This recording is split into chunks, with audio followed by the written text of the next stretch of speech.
Hey folks, ssjpacman here, bringing you another computer hardware video. Today we're going to be talking about the 2700X and its overclocking potential using the bclk modifier. I have mine set to 103, so I am using the precision overboost feature on the ASRock taichi motherboard, as well as the bclk modifier. This is allowing me to get boosts up to 4.79 or 4.479 on my cores. Sometimes the highest I've seen is 4.554. But this is the way that you'll get their highest single core score in Cinebench, while getting your best multi-core score at the same time without having to change settings. So let's give it a run while we talk about things. And while that runs, I'm going to clear this so you can see in real time as the cores all pop up over 4.2 as it goes through the benchmark. We should see scores all the way up to that 4.79. There's 4.28 on one of the cores. Everyone's hit 4.35 except for one so far. It just hasn't been leveraged. That one might be handling Windows right now. It just went to 4.428 on that core. But on average, most of the time while it's running the single threaded benchmark, it looks like we're getting around 4.35, 4.376, 4.3. As far as I can tell, it's pretty stable like this. It seems to be mostly my RAM that's having the most problems with the 103 bus clock change. So I intend to buy some better RAM. I'm hoping with some newer BIOSes that things will get a little bit more stable on that front. I have tried some of the beta BIOSes. I didn't find they allowed for as aggressive of overclocking on the Precision Overboost. You can see now all of the cores have gotten to 4.4 except for two.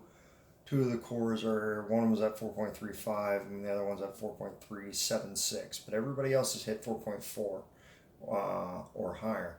Highest core so far is at 4.428. And so I think it's pretty interesting how Ryzen's managing its power. We're only getting up to 63 degrees Celsius.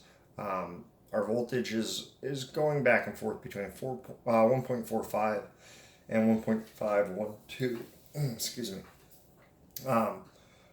But this is during peak loads. This isn't a constant voltage, so it's. I've heard some people saying that it's a real big problem for it to go to 1.5. The CPU wouldn't let itself do something that it shouldn't do automatically like this. I mean, I know that we've adjusted the base clock, but it wouldn't use more voltage than it could. So when you look here and you look at the wattage draw, you see a couple of cores at the most are drawing up to 16 watts at a time. Those are the cores that are being loaded, and it's only for split seconds that it's being loaded up to that value. So I'm not very worried about it. If it was a constant overclock, it would be a problem. But at this rate, it's not a big deal. Your total amps going through the core is going to be your biggest thing. I've seen when I have my 1.4 or my 4.2 all core overclock, I've seen my amperage get into the 120s or more. So that's where I would assume the danger zone would be more, not drawing a total current of 38 watts, 40 watts. My max draw was 60 watts, so that I just don't worry about too much. So we're about to get our score here. Let's see what we get. I'm expecting it to be right around 178 to 180. I don't have this running in real time, so we'll see what we get. 178, is that correct? Yeah, 178. So you can see my highest that I've ever gotten is 182. And that 182, I wouldn't say it was completely stable. Like I said, I think my RAM is my number one issue right now. I've got my memory timing's pretty good, but I can't get my speed all the way up to, I'm at 3200, which is the rated speed for the RAM. Or I actually might be running at I'm running at 3466, but my timings aren't very good right this second. 16, 16, 16, 34, 54. I can get this RAM to run at 3200 at 14s all the way, or 14, 14, 14, 32, 52. I can get this RAM to run at. But not quite as stable as this. You know, so it's a give and a take. But I've seen somebody get all the way to 182 without the bclk overclocking with 4600 RAM. I mean, I know that 4600 is pretty expensive, but you can get 4200 for about 300 bucks, so about 100 bucks more than what I spent on this kit. And so I think with the bclk overclocking and the really good kit of RAM, you can probably get up to 188. But you can plain and simply see here, Ryzen will clock higher than 4.2. I won't do it on all cores, but it'll do it. So let's do a all core Cinebench run here, and you can see that all core Cinebench run, I'm running at 1.45 pretty much solid across the board there. And we should get a score of about 1860. My highest score I think is 1915. That's on a 4.2 gigahertz overclock. So yeah, we got 1864, and that's not running in real time. So let's just go ahead quickly set this to real time. Task Manager.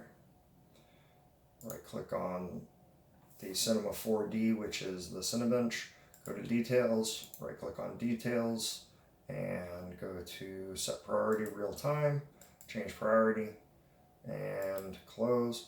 When you run the all core on this,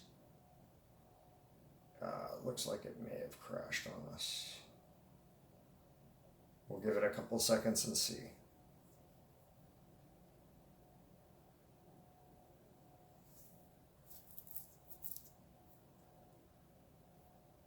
If it didn't crash, it would be coming up right around now.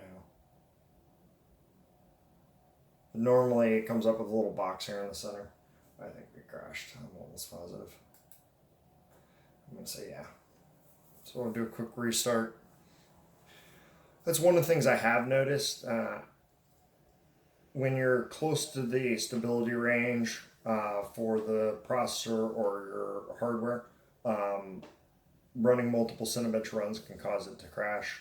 I've been trying to figure out a way to deal with that, but not a whole lot of success. But as far as for games and stuff, I haven't had a single crash. I've not had any problems going just using the computer. So it really only seems to be when I'm pushing it to the max that it does seem to step on itself a little bit. You would think that it would be rock solid after that. Let's open up hardware info again. Run.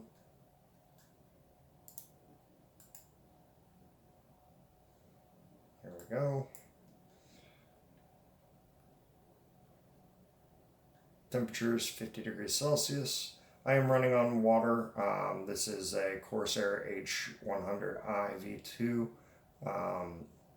that I'm running as a cooler. So, and you can see everything is boosted up to 4.4. Highest one is hit 4.53, or yeah, 4.453. So let's run the CPU. No problem so far.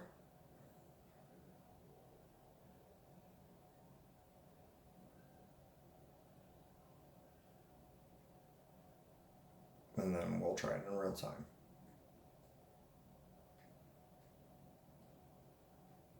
$1864 again.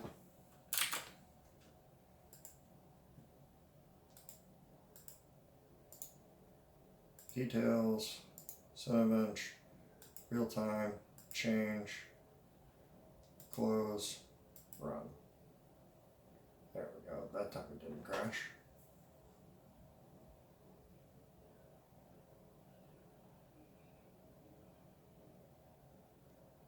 And then we'll see what our score is.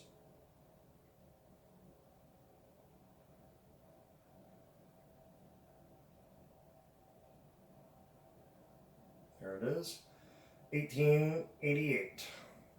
So within 2% of my highest score just by turning the bclk up to 103 and then setting the precision overboost to its maximum. So I'll show you real fast in the actual settings what that looks like.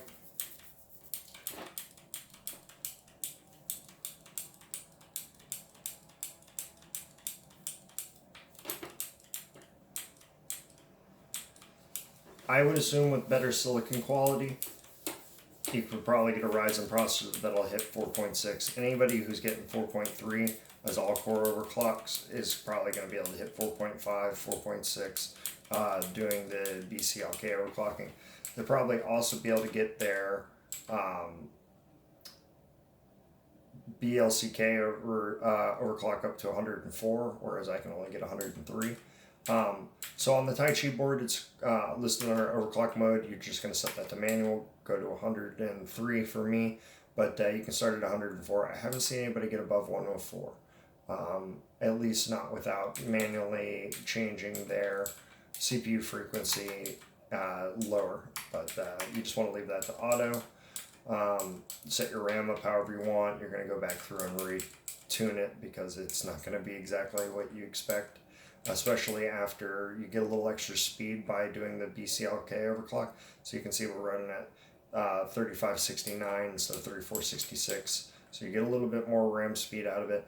I set my voltage to OC mode. That just lets it give a little bit more voltage. I don't mess with the low line calibration at all. That does seem to mess with Ryzen a bit.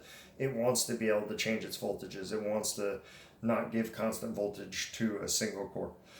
It'll move the process around. That's its nature.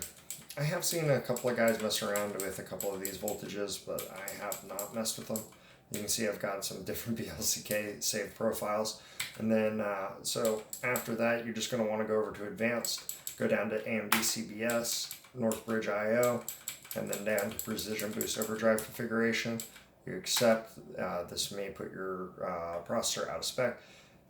You want to enable Precision Boost Overdrive. If you leave it on auto, it will not always do it. And then you want to change the overdrive scaler to manual, and then I change it all the way to 10 times. It doesn't seem to have any effect. Any of this, anything over 3 is going to be higher than it would naturally boost to. I just set it to 10 to give it a chance to do whatever it wants. So that's all there is to that. I'll show you my timings real fast. One of the problems that this taichi board has currently is on their approved BIOS, the DRAM voltages, they don't stick. I'm sure I can get more out of my RAM with a little bit more voltage, but I can't do it right now. So I'm just running at 16, 16, 16, 16, 34, 54. And I'm pretty stable at that. So we'll just save changes, exit. And we'll do just another quick test to see what we boost up to. Just in a couple of normal applications. I'll show you like PUBG. In PUBG, I'm running somewhere between 4.2 and 4.4 gigahertz on average. PUBG does seem to use about 4 cores. I have messed around with a little bit with the setting the affinity of the cores to different items. Cinebench crashes every time I do it, and PUBG runs fine, but it does seem like occasionally it does want to use more cores than 4. I'm not quite sure what to make of it yet. More testing will be needed. Well, let's just go get this opened up for you.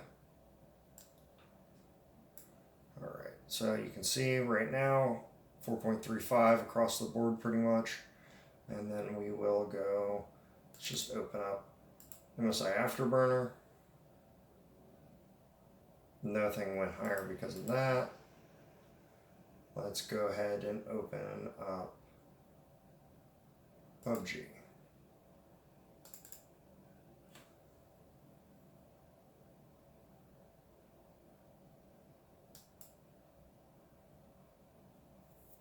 Steam says that it's not working.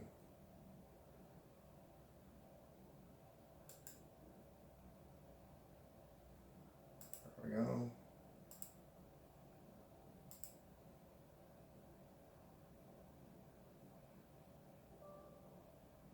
Oh, I see. Because I turned off BattleEye from naturally starting up. Steam is acting a little goofy because of it. So while we wait for PUBG to open, we can see that 2, 3, 4,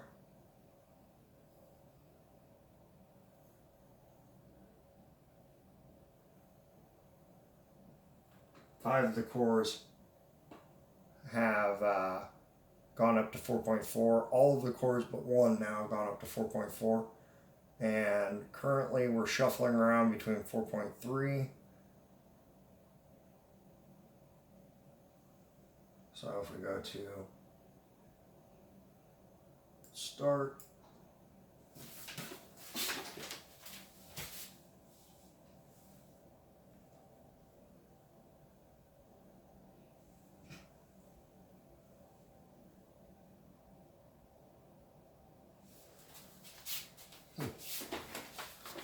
some interesting noises coming off the motherboard there.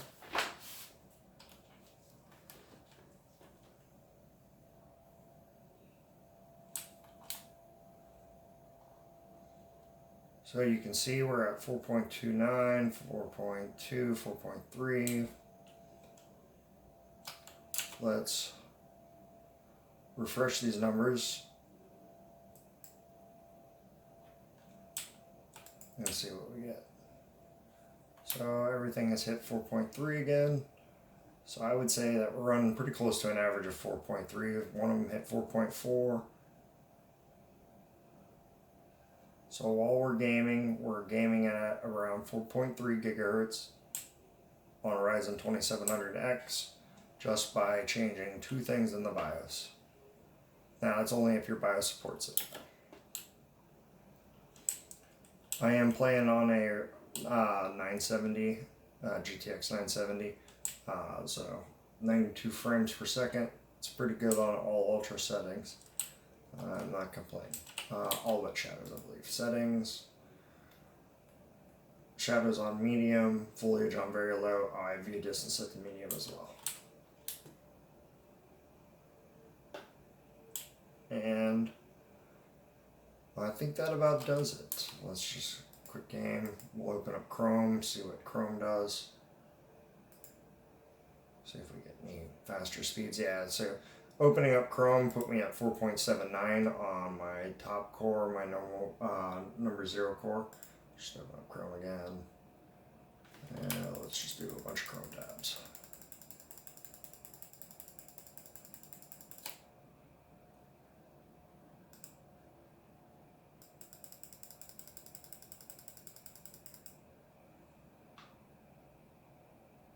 Alright, well I think that about does it. Thanks for watching. Like the video if you liked it. Subscribe for more. I'm sure I'll have a ton more videos out about this. I'm really got to say I'm very pleased with the Ryzen processor overall. Hitting 4.479, I mean that's pretty much 5 gigahertz right there. And like I said, the highest I've ever seen is it boosted up to 4.554 one time, so that is pretty good. Let's just do one more quick Cinebench run just for stability showing purposes. And we'll do run.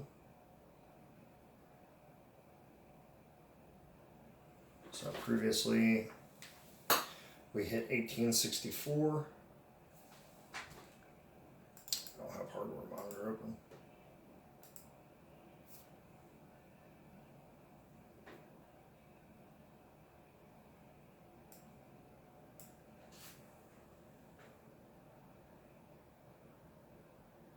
Alright, there you have it.